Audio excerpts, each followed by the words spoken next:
So I'm just here waiting for my friends. I just got out of Hot Topic and I decided to do a quick little video for my blog because I haven't done something in a while and I really need to start embracing it and my role in it. And I figure this is no better way to start doing that than this. And something that really inspired me to do it was actually something I just bought in Hot Topic, which is this little doodad right here. It's a little Harry Potter bracelet. It's originally I was gonna get the Gryffindor one, but I decided to get the Ravenclaw one because it resonates with me more, and my blog's all about choosing what resonates with you. So I chose Ravenclaw. If you've a ready mind for those of wit and learning will always find their kind. And I really am looking for that. So it struck me and I decided to go with it for that one instead of the Gryffindor one. But yeah, a little about my blog. It's a blog I created a little while ago, and I'm just starting to figure out how to get it to kind of work. It's a blog I call Life in the Anthropocene, and it's all about living our lives in a world where we influence enough of it that we have to start changing our existence. And in many ways it's also about embracing our existence positively, because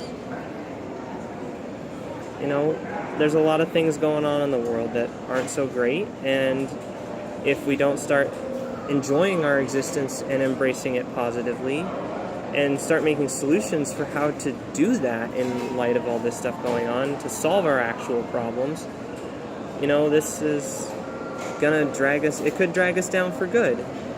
And I hope my blog can become a forum for discussing solutions, and being more open-minded and kinder and gentler and more inclusive, because this stuff isn't about just this stuff includes everyone. It's not a spectator sport. It's something that will affect us all.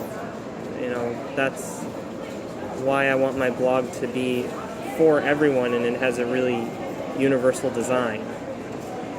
It's meant to get us all involved and all finding our own unique path, and all active in our own existence, active in our own happiness, active in seeking the things we like and following our passions, which is not easy to do these days. It's really easy to get sucked down and dragged into apathy and indifference and unhappiness and negativity, and I'm still working out the camera angles on this thing, and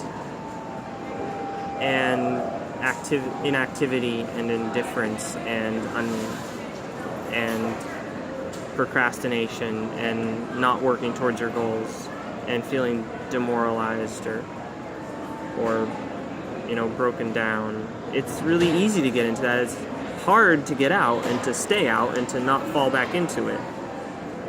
And especially with all the stuff that's going on, it's really hard to be positive when we're discussing the caliber of the things I hope to discuss, which I'll get into in a second.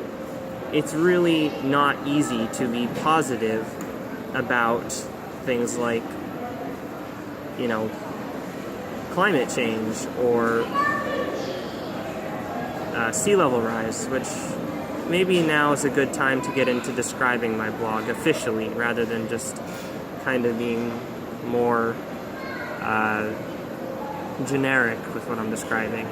My blog, Life in the Anthropocene, is a blog about the issues, obstacles, and challenges associated with the early part of the 21st century, unique to our time and those that have never happened before in human history. And if we do it right, and possibly even if we do it wrong, will never happen again. It's about the... We're gonna go downstairs. You can just come over here. Okay. Sorry, got a little interrupted. It's about the weighty, meaningful realizations that will enrich our existence and help us become better people. Life in the Anthropocene is a blog for the human condition in the human era. And it's about time we start embracing that existence rather than running from it like we've been doing for, at least as far as I can tell, about 10,000 years, possibly a little bit more. And I need to start doing that for myself too. It's not something I'm super good at, and that's another reason I created this blog, is to document that journey of not running from my existence and rather embracing it where it is right now and working towards getting it where I want to be in slow incremental steps, not rushing it, not slowing it down, just kind of finding that right balance. It won't be easy finding what I'm talking about in our world, but it never is, and it's getting harder because we're not doing it. So we might as well do it while it's still manageable, albeit much more difficult than it used to be, rather than completely impossible and out of the question. Let's see, is there anything else I need to say for today? I think that really is it. I'm out of time too, and I'm looking forward to starting this blog because I just did some really cool stuff for it that I'm gonna get coming out in the next few days, and I'm really actually quite excited to beginning it because it's like finally a reality. It's not something I feel like I have to put off and wait for. It's something I feel like I can work on right now and get going and get it where I want to be and get it to get me where I'm looking to be as well and help me develop as a person. To check out my blog more in person or online, it's www.lifeintheanthropocene.info. Got a nice picture, big blue beautiful picture of Earth in the background, and it's really cool. Go check it out. I promise you it will be worth your while, and I'll have some more content coming out in the next few weeks. It's all about creative expression and finding your own meaning in life and finding a way to be a better person and lead a better existence for ourselves, for our friends, our neighbors, our cities, our countries, nations, and our world as a whole, and for all other creatures in it, which I think is going to be a really cool journey, and it'll be a lot of fun. I will see you when that stuff comes out, because this is going to be a regular thing for me now from here on out, because there's a lot of work that needs to be done, and I got a lot of work to do, so there's no time to waste. For now though, bye!